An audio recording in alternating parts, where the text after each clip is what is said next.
Adolf Hitler's ascent to power and the construction of the Nazi state did not emerge from chaos alone. It followed a discernible logic of triadic relationships long encoded in the Torah. Relationships that reinforce and sustain one another, even unto annihilation. Each stage of this evolution reveals how ideology, fear, and administrative form coalesced into a machine of domination. Today we trace that process as a sequence of escalating triads. Desire becoming doctrine, crisis becoming governance, and law becoming violence. Each reinforcing the others inexorably toward destruction. When Hitler entered the political arena in post-war Germany, he faced a society humiliated, fragmented, and economically desperate.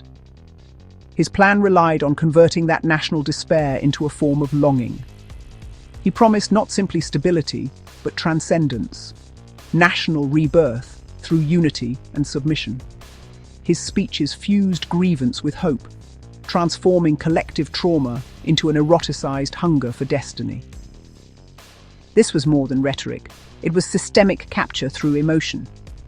Hitler identified that mass politics could be re-engineered as a transaction. Citizens would exchange individuality for belonging, uncertainty for the illusion of order. Every false promise, peace, renewal, restoration of greatness, became a closed loop of faith. To doubt the leader was to betray the nation. By binding identity to obedience, Hitler transformed lies into instruments of loyalty. This phase established the fundamental logic of the regime. Power was not seized, it was desired. The people's yearning for deliverance became the dictator's most effective currency. These early Nazi years were defined not by overt dictatorship, but by administrative revolution.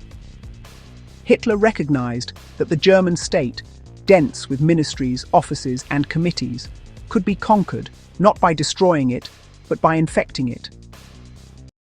His plan was not direct, but worked like a parasite. He established parallel institutions that mirrored existing bureaucracies, the SS beside the army, the Gestapo beside the police, party liaisons embedded within ministries. These ghost systems, unaccountable yet official in appearance, operated under his direct control. The confusion they generated was intentional. Legal ambiguity became a shield. No one could trace authority, and therefore no one could challenge it. Every reform was framed as modernization or efficiency. Oversight committees were merged, dissolved, or streamlined. Political purges appeared as administrative reorganizations. The civil service, once apolitical, became a mechanism of ideological enforcement. By mastering paperwork, Hitler replaced the visible violence of a coup with the quiet permanence of bureaucratic infiltration. Law was not suspended, it was rewritten by memo. Hitler's regime thrived on disorder. Rather than pursue stability, it learned to manipulate instability as a source of political and financial power. The pretext of emergency justified every expansion of control. Economic policy was cast in the language of liberation, freeing Germany from debt, defending the worker, restoring independence. But each move deepened dependency on the state. State-directed capitalism, rearmament contracts, and confiscation of Jewish property created a vast economy of predation. International crises were not mishaps, but deliberate accelerants. The remilitarization of the Rhineland, the Anschluss, and the annexation of the Sudetenland all followed the same choreography. Provoke outrage, claim victimhood, and consolidate power while adversaries hesitated. Hitler learned that chaos, once domesticated, became the ultimate political resource. By the time Europe recognized the pattern, Germany's war economy was self-justifying. Its survival demanded perpetual expansion. The nation's crisis became its engine.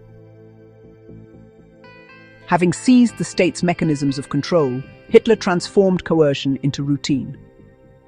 The concentration camp system, the Gestapo network, and the militarization of civilian life were not chaotic improvisations, but calculated instruments of governance.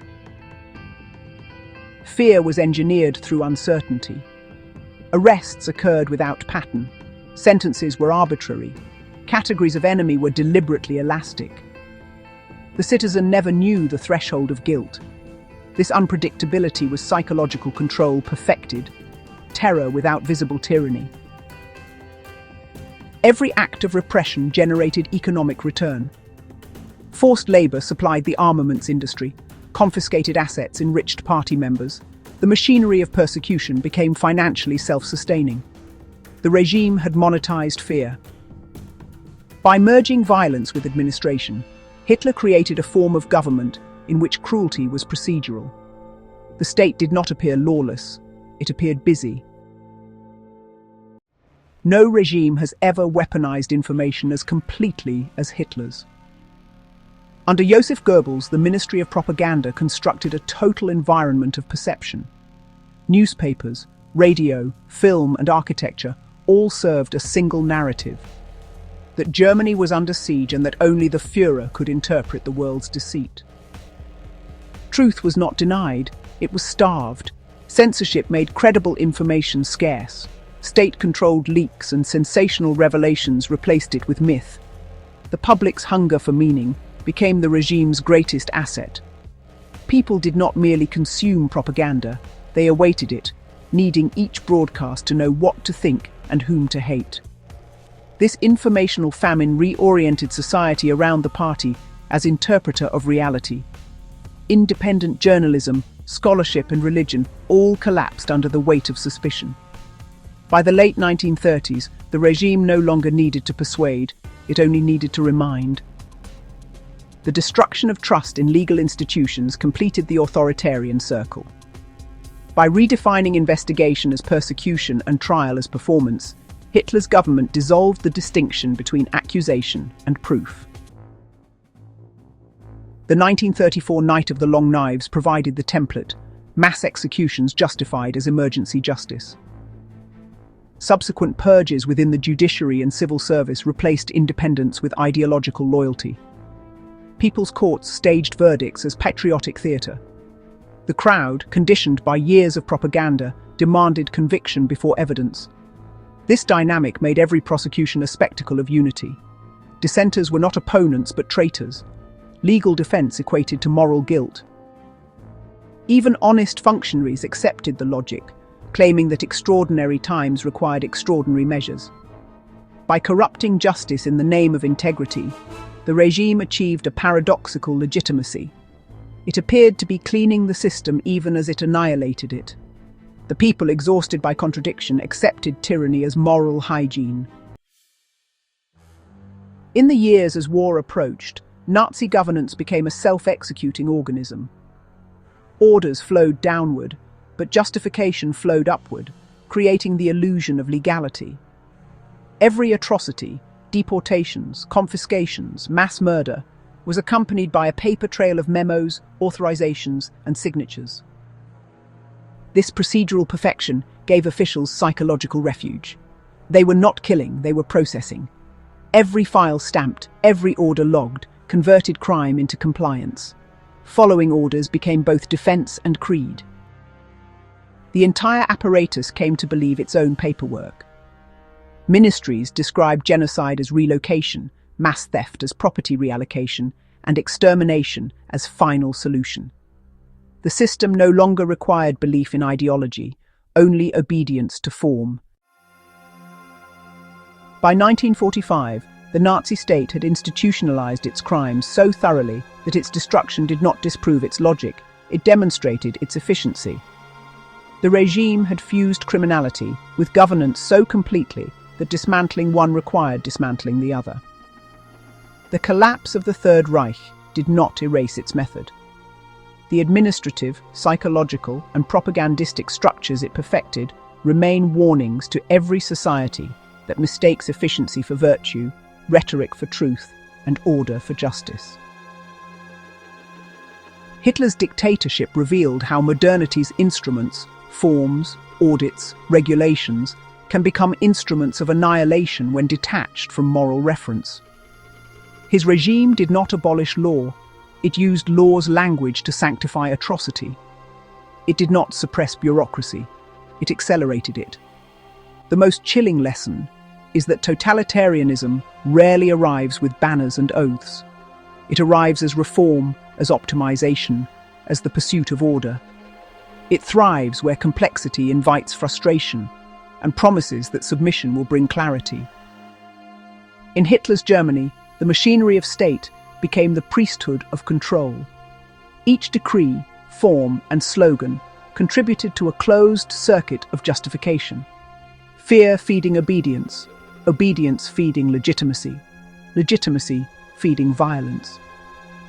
When the system finally consumed itself, it left behind not chaos, but a blueprint.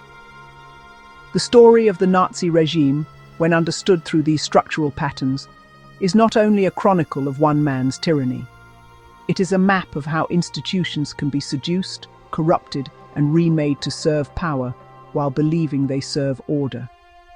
Its lesson endures. The gravest danger to freedom is not rebellion against law, but when law begins to speak the language of obedience. And lo, two witnesses stand where fire kissed stone, where lampstands speak and truth is shown. We thunder not to boast or burn, but so the faithful might discern. You've seen the signs, you've heard the flame. Return again and do the same. Subscribe, ye souls who seek the end, for we are wrath and we are friend.